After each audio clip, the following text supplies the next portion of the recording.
اللہ کے نبی صلی اللہ علیہ وسلم خانے کعبہ میں لیٹے ہوئے ہیں. خباب بن ارت رضی اللہ تعالیٰ عنہ آتے ہیں, اے اللہ کے نبی صلی اللہ علیہ وسلم کیا ہماری حالت آپ کو نہیں دکھ رہی ہے؟ کیا آپ اللہ سے دعا نہیں کریں گے؟ آپ ہماری حالت کے بارے میں مکے والے ستا رہے ہیں. اللہ کے نبی نے کہا کہ پچھلی امتوں میں وہ لوگ بھی تھے, ان کے اوپر طرح طرح کے مظالم ڈھائے گئے, لیکن انہوں نے دین سے کبھی سودا نہیں کیا, دین پر استقامت اختیار کیے ہوئے تھے. بہت سے وہ لوگ تھے جب وہ اللہ کی وحدانیت کا انہوں نے اقرار کیا, زمین میں گڈھا کھودنے کے بعد آدھا ان میں دفن کر دیا گیا اور باقی حصہ جو بچا ہوا تھا سر پر آرا رکھ کر چیر کر ان کو 2 ٹکڑے میں تقسیم کر دیا گیا, لیکن انہوں نے ایمان سے سمجھوتا نہیں کیا, استقامت اختیار کیا.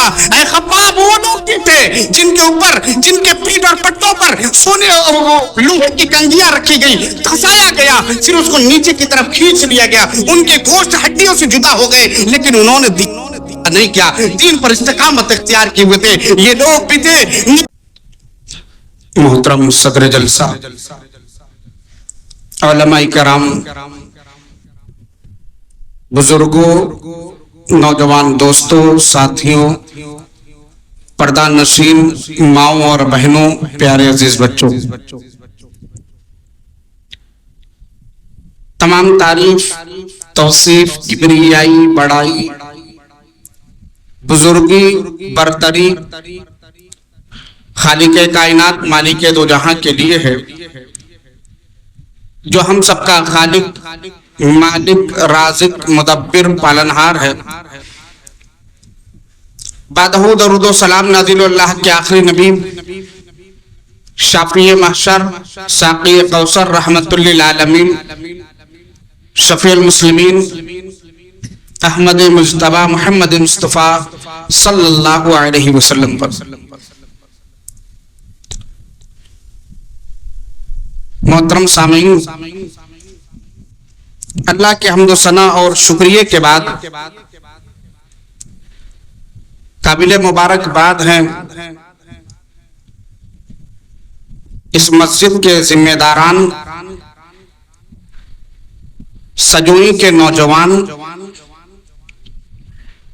اور جو لوگ یہاں پر ہیں یا اسی طریقے سے ملک سے باہر ہیں, وہ لوگ بھی قابل مبارکباد ہیں. ان کے دینی جذبے کو بھی سلام ہے کہ اتنی دور رہ کر بھی اپنے گاؤں کے فکر میں ہیں کہ وہاں دین کی باتیں کی جائے, اور انہوں نے مشورہ کر کے اس پروگرام کا انعقاد کیا. جتنے بھی لوگ اس پروگرام کی تیاری میں لگے ہوئے تھے, اللہ ان کے حسنات میں اس کو لکھ دے, ان کے لیے صدقہ جاریہ بنا, اور ہم تمام لوگوں کو جتنی بھی باتیں یہاں کہی جائے سننے سے زیادہ عمل کرنے کی توفیق عطا فرمائے, آمین. میرا موضوع ہے دین پر استقامت کی اہمیت. دین پر رک جانا, دین پر ٹھہر جانا, استھر ہو جانا, اور چاہے مصائب آئے, پریشانیاں آئیں, کچھ بھی ہو, لیکن دینی معاملے سے سمجھوتا نہ کیا جائے. جسموں کو نوچ ڈالا جائے, جان نکل جائے, لیکن ایمان سے سودا نہ, دین کا دامن نہ چھوٹنے پائے, محمد رسول اللہ کے شریعت پر عمل کرتے رہے. اللہ رب العزت نے ایسے لوگوں کی بڑی تعریف کی. قرآن کے مختلف مقامات پر اللہ نے کہیں استقامت کا حکم دیا, کہیں استقامت اختیار کرنے والوں کی تعریف کی, کہیں اللہ رب العزت نے دعا مانگنے کا حکم کے لیے کہا. آئیے بات آگے بڑھائیں, اس سے پہلے یہ سن لیتے ہیں کہ استقامت کہتے کسے. علامہ ابن القیم الجوزی رحمت اللہ علیہ کہتے ہیں کہ استقامت ایک جامع لفظ ہے. استقامت ایک جامع لفظ ہے, اس میں دین کے تمام گوشے شامل ہیں. یعنی دین کے جتنے بھی ارکان ہیں, جتنے بھی کام ہیں, جتنی بھی چیزیں ہیں دین میں, ہر ایک میں استقامت. ایسا نہیں ہے کہ صرف ایمان کے معاملے میں استقامت. آپ نماز پڑھنے جائیں گے وہاں پر بھی آپ کو استقامت کی ضرورت پڑے گی. آپ توحید اختیار کریں گے اس میں بھی استقامت کی ضرورت ہے. آپ زکوٰۃ ادا کریں گے اس میں بھی استقامت کی ضرورت ہے. حج پر جائیں گے تو بھی استقامت کی ضرورت ہے. روزہ رکھیں گے تو بھی استقامت کی ضرورت ہے. علامہ ابن القیم کہتے ہیں کہ دین کے تمام گوشے اس میں شامل ہیں کہ اس پر استقامت اختیار کیا جائے اور جو بھی پریشانیاں آئیں جو بھی مصیبتیں آئیں ان کو برداشت کرتے ہوئے دین پر عمل کیا جائے. یہ استقامت. لیکن آج کیا ہمارے یہاں استقامت ہے؟ کیا آج ہم استقامت اختیار کیے ہوئے ہیں؟ اگر ہم اپنی زندگی کو دیکھ لیں, اپنے لائف سٹائل کو دیکھ لیں, جینے کے طریقے کو دیکھ لیں, معاشرے کا رہن سہن دیکھ لیں, رشتہ داروں سے بات کرنے کا طریقہ دیکھ لیں, رشتہ داروں کو خوش کرنے کے طریقے دیکھ لیں, کام کرنے کے طریقے دیکھ لیں, تجارت کس طریقے سے وہ طریقے دیکھ لیں, تو پتہ لگے گا کہ نہیں, دین پر استقامت نہیں بلکہ دین سے سمجھوتا بھی ہم کرتے ہیں. استقامت نہیں. ہم رشتہ داروں کو خوش کرنے کے لیے گھر میں وہ کرتے ہیں جس کو شرک کے درجے تک کہا گیا, جو شرک ہے, بدعت. لیکن ہمارا رشتہ دار خوش ہونا چاہیے. ہمارا ایک رشتہ دار ہوا ہے اور وہ رشتہ دار ہمیں پتا ہے کہ کیسا ہے کیسا نہیں ہے, اس کو خوش کرنے کے لیے وہ بھی کام کرتے جو حدیث سے ثابت نہیں. آج ایک چلن بڑھ گیا, دیکھتا ہوں میں یہاں پر بھی آیا تو اس چیز کا مشاہدہ میں نے کیا. آپ اپنے رشتہ داروں کو خوش کرنے کے لیے سب سے تو ایک ہاتھ سے سلام کریں گے, لیکن وہ رشتہ دار آیا ہوا نہیں اس سے دو ہاتھ سے کریں گے کہ وہ فلاں ہے نا. ناراض نہیں ہونا چاہیے. وہ ہماری بیٹی کی شادی لگ چکی وہاں پر, لائیے بھائی دو ہاتھ. ہماری بیٹی کی شادی لگ گئی, ہمارے رشتہ دار ہو گیا, لاؤ اس کو خوش کرنے کے لیے گھر میں گھوڑے کے نال بھی لگوا لیتے ہیں. ہم اس کو خوش کرنے کے لیے گھر میں تختیاں لگوا دیں. ہم اس کو گھر میں خوش کرنے کے لیے لاؤ ہم کسی کے مرنے پر لاؤ یہ بھی کر دیتے, وہ بھی کر دیتے, گرچہ وہ حدیث سے ہو نہ ہو. استقامت کہاں ہے؟ نہیں ہے استقامت. ضرورت ہے استقامت اختیار کرے. ضرورت ہے دینی معاملے پر رشتہ داروں کو خوش کرے استقامت اختیار کر کے, بچوں کو خوش کرے استقامت کے ذریعے سے, معاشرے والوں کو خوش کرے لیکن استقامت کا دامن نہ چھوڑنے پائے. آئیے قرآن کی چند آیتیں دیکھتے. اللہ نے استقامت والوں کے بارے میں کیا کہا. قرآن مقدس کے اندر اللہ رب العزت سورہ احقاف آیت نمبر 13 میں فرماتا ہے کہ جو لوگ استقامت اختیار کرے اللہ ان کی تعریف بیان کر رہا ہے. اللہ کہتا ہے ان الذین قالوا ربنا اللہ ثم استقاموا, بے شک وہ لوگ جو کہیں کہ اے میرے رب. کون؟ وہ لوگ جو یہ کہیں کہ ربنا اللہ, اے میرے رب, ثم استقاموا, پھر ڈٹ جائے, رک جائے, وہیں پر ٹھہر جائے. اللہ کا واسطہ انہوں نے اللہ کا نام لے لیا کہ ہم نے اللہ پر ایمان رکھ دیا ہے, اللہ رب العزت ہمارا حامی ہے, اللہ ہمارا ناصر ہے, اللہ ہر چیز کرنے والا ہے. یہ جب مان لے ثم استقاموا, پھر استقامت اختیار کر لے, ڈگمگائے نہ, ہلے نہ, چاہے جتنی پریشانیاں آئیں, لاکھ آندھی چلے, لاکھ مخالف آ جائے, لاکھ رشتہ دار ناراض ہو جائے, لیکن اس کا معنی کیا ہو رہا ہے؟ قالوا ربنا اللہ ثم استقاموا, وہ کہے اے میرے رب, پھر اختیار کر لے کس چیز کو؟ استقامت کو. اللہ کہتا ہے فلا خوف علیہم, ان کے اوپر کوئی ڈر نہیں, ان کے لیے کوئی ڈر نہیں ہے. ولا خوف فلا خوف ولا هم يحزنون, نہیں ان کے لیے کوئی غم. سوچئے اس آیت پر غور کیجئے. اللہ نے کن کی تعریف کی؟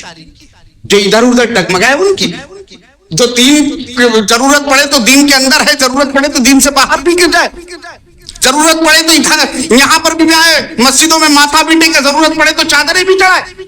ایسے لوگوں کے بارے میں اللہ تعریف کرے. نہیں, ثم استقاموا, جو استقامت اختیار کر لے, ٹک جائے. میرے بچے مر گئے یہ کسی کی کارستانی نہیں ہے, یہ مالک اس کا اللہ تھا, یہ امانت اللہ رب العزت کے پاس ہے. میرے کاروبار لٹ گئے, برباد ہو گئے, یہ اللہ رب العزت کا معاملہ ہے. اللہ دینے والا, اللہ لینے والا ہے. میں بیمار پڑ جاؤں, میری صحت ختم ہو گئی ہے, میں پیر سے چل نہیں سکتا ہوں, میرے پیر اپاہج ہو گئے, ہاتھوں کو اٹھا نہیں سکتا, بول نہیں سکتا, دیکھ نہیں سکتا, دماغی توازن برابر نہیں ہے. یہ کسی اور کی وجہ سے نہیں ہے, دکھانے سنانے سے کام نہیں چلنے والا, کچھ لٹکانے سے کام چلنے والا نہیں. فلانے نے ایسا کر دیا, فلانے نے یہ کروا دیا, یہ نہیں. اختیار کرو. میرا جو ہوش و حواس تھا وہ اللہ رب العزت کی وجہ سے, ہوش و حواس نہیں, اللہ نے اس کو لے لیا.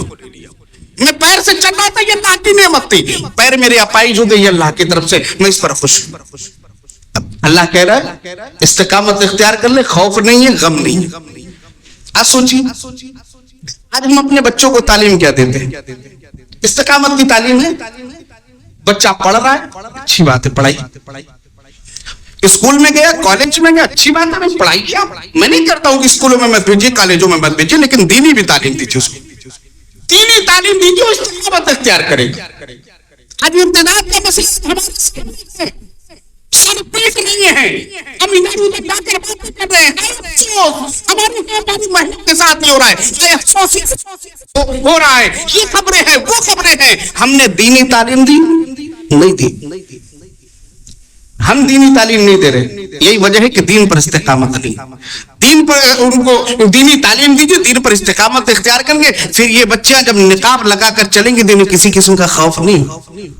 یہ بچہ جب گھر سے باہر نکلیں گے پردے میں ہوں گے, تو کسی قسم کا خوف نہیں ہوگا. ہمارے بچے جوانی کی عمر کو پہنچے, اللہ اکبر. اللہ نے ایک نعمت دی, بچپنا ہم نے دیکھا, پھر اس کا لڑکپن ہم نے دیکھا, جوانی کی عمر کو پہنچنے والا ہے دھیرے دھیرے. اور سنتی چیز یعنی داڑھی آ رہی. بیٹا داڑھی نہیں رکھنے کا, بیٹا داڑھی نہیں رکھنے کا, یہ مولوی اور ملا کا کام ہے, یہ تمہارا کام نہیں ہے. ارے جو داڑھی رکھتا ہے وہ آتنکواد کہلاتا ہے, ٹیررسٹ ہے وہ. یہ ہم اپنے بچوں کے ذہن میں پڑھ رہے ہیں. میرے بھائیو, اللہ وعدہ کر رہا ہے, اپنی دین پر استقامت اختیار کر لو, کوئی خوف نہیں ہوگا, کوئی ڈر نہیں ہوگا. یہ داڑھی ہمارے دین میں کے اندر ہے, نہ کہ ہمارے ہم دین کے ہم داڑھی کے اندر ہے. دین اختیار کرو, دین پر ثابت قدم ہو جاؤ. داڑیاں رکھو, داڑیاں بڑھاؤ, داڑیوں کی تعلیم دو. اپنے بچوں کو ان باتوں پر ڈانٹو. جیسے بچپن میں آپ ان کو ناؤ کے پاس لے کر جاتے ہیں, نائی کے پاس لے جانے کے بعد چھوٹے چھوٹے بال کراتے تھے. جب وہ تھوڑا سا بڑا ہوا, اب تھوڑا سا فیشن میں آیا, وہ بال بنوا کر آتا ہے, تھوڑا سا بڑا ہوتا تو ڈانٹنے لگتے. میں نے بھی ڈانٹ سنی ہے. جب میں اکیلے بال بنوانے جانے لگا, اگر کبھی بڑا بنوا کرے گا تو ابا ڈانٹتے تھے. آپ لوگوں کو یہاں بھی ہوتا ہو. ایسے ہی جب وہ نائی کے ہاتھ سے آ رہے, اس کے گال کے بال تو ڈانٹنے لگے. کہاں ہے استقامت؟ جنازہ نکال رہے, جنازہ نکال رہے. ذرا سوچئے خون کیا آنسو روئیے. میرے بھائیوں, سوچنے کا مقام ہے. کہاں ہے استقامت؟ اللہ تعریف کر رہا ہے, یہ تعریف لے لیجیے. اللہ اس کو اپنانے کا حکم دیتا ہے. اللہ سورہ ہود آیت نمبر 112 میں فرماتا ہے, فاستقم کما امرت ومن تاب معک. نبی کو اللہ خطاب کر رہا ہے, اے نبی آپ کو جو حکم دیا گیا آپ اس پر جم جائیے, استقامت اختیار کر لیجیے.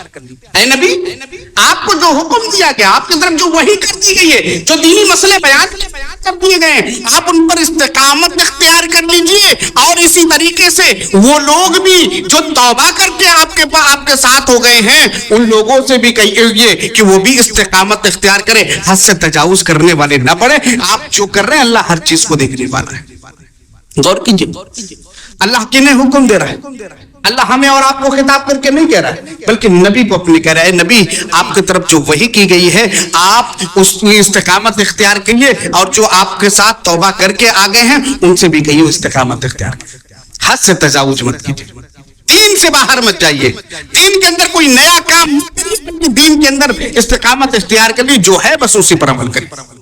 کہیں اللہ رب العزت نے اس کا دنیاوی فائدہ بتایا کہ استقامت اگر آپ تو اس کا دنیاوی فائدہ کیا ہونے والا ہے. سورہ جن اٹھائیے, آیت نمبر 16 پڑھیے. اللہ کہتا ہے وَأَنْ لَوْ اسْتَقَامُوا عَلَى الطَّرِيقَةِ لَأَسْقَيْنَاهُم مَاءً غَدَقًا. وہ لوگ اس راستے پر جم جائے, راستے پر آپ نے لوگوں کو لگایا, لوگ جم گئے ان راستوں پر جس کی طرف جو آپ کی طرف وحی کی گئی, جس راستے پر آپ نے لوگوں کو لایا, اور ان راستوں پر اگر وہ جم جاتے ہیں, اللہ کہتا ہم انہیں موسلا دھار پانی اور بارش ان کے اوپر برسائیں گے, ہم انہیں بھرپور پانی پلائیں گے. یہ فائدہ کون سا ہے؟ دنیاوی فائدہ. کب ہے؟ جب ہم استقامت اختیار کر لیں گے, دین سے جڑ جائیں گے, دین کو اپنے اندر, اپنے گھروں کے اندر بالکل مضبوطی کے ساتھ قائم کر دیں گے, تو اس کا فائدہ ہے کہ یہ ہوگا اللہ رب العزت موسلا دھار کرے گا, یا اسی طریقے سے ہمیں بھرپور پانی پلائے گا. ذرا اور آگے بڑھیے, کہیں اللہ رب العزت نے اس کے لیے دعا مانگنے کا حکم دیا. اور بندے مومن آج یہ دعا ہر وقت کر رہا ہے. غور کیجئے جو لوگ نمازیں پڑھتے ہیں, ہمارے نوجوانوں سے بھی میری گزارش ہے کہ نوجوانوں ذرا نماز کی طرف تم بھی آؤ, تم بھی دین پر استقامت اختیار کر لو گے, کیونکہ جب ہم نماز پڑھیں گے ہر رکعت کے اندر سورہ فاتحہ پڑھیں گے اور سورہ فاتحہ کی جیسی شروعات کریں گے, الحمدللہ رب العالمین الرحمن الرحیم مالک یوم الدین ایاک نعبد و ایاک نستعین اہدنا الصراط المستقیم. یہ دعا کون کر رہا ہے؟ ایک بندہ مومن ہے, وہ سجدے رکوع کرتا ہے اور جب قیام کی حالت میں ہوتا ہے سورہ فاتحہ کی تلاوت کرتے جا رہا ہے, کرتے اہدنا الصراط المستقیم, اللہ سے گریہ کر رہا ہے, اللہ سے گریہ وزاری کر رہا ہے, اللہ سے گڑ گڑا کر کہہ رہا ہے, اللہ رب العزت سے یہ دعا مانگ رہا ہے, اللہ مجھے سیدھے راستے کے پر چلا, سیدھے راستے پر چما دے, سیدھے راستے پر ٹھہرا دے. یہ سیدھا راستہ نبیوں کا راستہ, یہ سیدھا راستہ صالحین کا راستہ ہے, یہ سیدھا راستہ ان کا ہے جن پر اللہ کا انعام ہوا ہے. اس وجہ سے شرک و بدعت کے دلدل سے نکلیے, کفر سے باہر آئیے اور صرف ایک اللہ کو حاجت روا سمجھ لیجیے, صرف ایک اللہ کو مشکل کشا سمجھ لیجیے, صرف ایک اللہ کو داتا سمجھ لیجیے, صرف ایک اللہ کو ہر چیز کا مالک سمجھ لیں, یہاں سے لے کر ماں کے پیٹ سے لے کر قبر کی تنہائی تک, قبر کی تنہائی کے بعد سے میدان محشر میں, پھر اس کے بعد جنت اور جہنم, ہر جگہ کا مالک اللہ کو سمجھ لے اور یہ دعا کرتے رہیے اہدنا الصراط المستقیم, دین پر استقامت. جو نمازیں نہیں پڑھ رہے وہ یا 5 وقت وہ محروم ہے اس بات سے, کوئی استقامت کی دعا نہیں کر پا رہے. بڑے خوش نصیب ہیں وہ حضرات جنہوں نے ابھی عشاء کی نماز ادا کی ہے, انہوں نے پڑھی ہے اہدنا الصراط المستقیم, انہوں نے دعا کی ہے. اور اللہ سے ہماری دعا, اللہ ان تمام لوگوں کی دعائیں قبول کر, اور جو لوگ نمازیں پڑھتے یہ دعا استقامت کرے, اللہ رب العزت ان کو مستقیم کر دے, ان کو استقامت اختیار کرنے والا بنا دے. اور ہمارے جو نوجوان ابھی ان چیزوں سے دور ہے, نمازوں سے دور ہے, اللہ انہیں نمازی بنا دے. ذرا اور آگے بڑھیں. اللہ رب العزت نے ایک جگہ استقامت اختیار کرنے والوں کی تعریف کی. اٹھائیے قرآن سورہ فصلت آیت نمبر 30.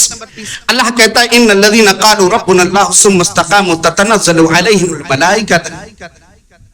اللہ کہہ رہا ہے بے شک وہ لوگ جو کہے اے میرے رب, بے شک وہ لوگ جو کہے اے میرے رب, ثم استقاموا پھر اس پر ڈٹ جائے, رک جائے, ٹھہر جائے, تتنزل علیہم الملائکہ, ان کے اوپر فرشتے اترتے ہیں. اللہ فرشتے اتریں گے.